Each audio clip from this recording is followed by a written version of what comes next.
Welcome back everybody, Fit Nurse Ty here, and I just got back from the gym and I wanted to show you guys how to do some arterial blood gases, or ABGs. It's the easiest, 1, 2, 3.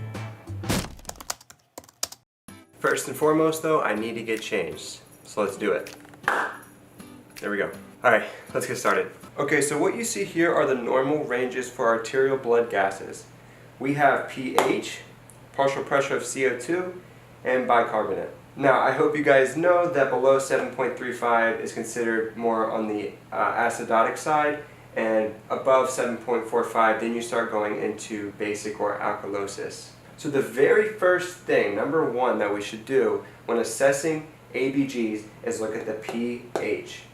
We want to find out if it's below 7.35 or above 7.45, or if it's within normal range. After this, we will check to see which one of these, either bicarbonate or partial pressure of CO2, is without of normal range. So let's go hop into a practice problem. Okay, so a patient comes in and they have these blood markers. Okay, so the very first thing we do is look at pH. So let's look at the number here. The number has to be between 7.35 and 7.45.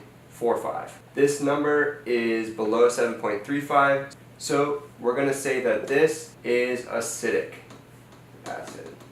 Okay? Next we go over to partial pressure of CO2. Let's look here. Remember, the values for this were in between 35 and 45, so this is within normal range. Next we will go over to bicarbonate. We see here that it is 15.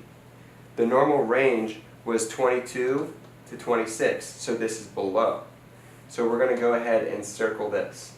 So after we find out the ranges and we find out this one is without a range, we have to remember bicarb equals metabolic and CO2 refers to respiratory.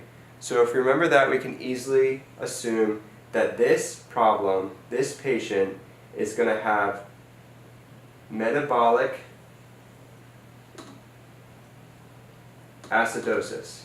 Now, let's do another problem. Alrighty, for this problem, what do? The very first thing we do is look at pH. So pH, remember, is 7.35 to 7.45. So this is obviously above 7.45. So we can assume, and we can circle here, alkalosis. So we know that. Next, we're looking at CO2, which, if you remember, refers to respiratory, and bicarbonate refers to metabolic. So, partial pressure of CO2 is 22. Is that within range or without?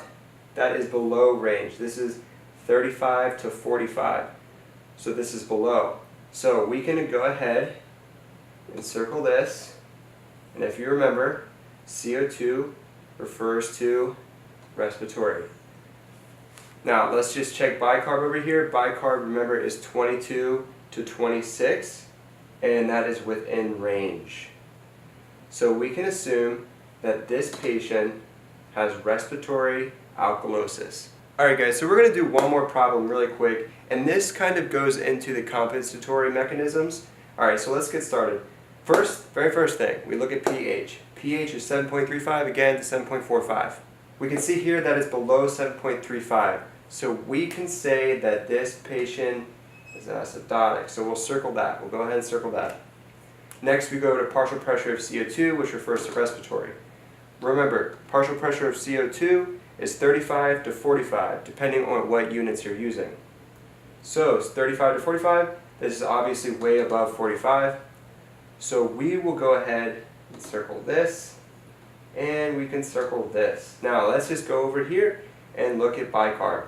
Bicarb is 28, and remember, bicarb is 22 to 26.